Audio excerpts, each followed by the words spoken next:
చేప కథ. అనగనగా ఒక రాజు. ఆ రాజుకి 7 కొడుకులు. 7 కొడుకులు వేటకు పోయారు. 7 చేపలు తెచ్చి ఎండవేసిరి. అందులో ఒక చేప ఎండలేదు.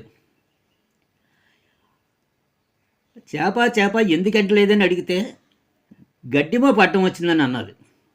గడ్డిమోప ఎందుకు అడ్డం వచ్చినావు అని అడిగింది. ఆవు నన్ను మేయలేదని అన్నది. ఆవు ఎందుకు మేయలేదని అడిగాను. గొల్లవాడు మేపలేదన్న చెప్పింది.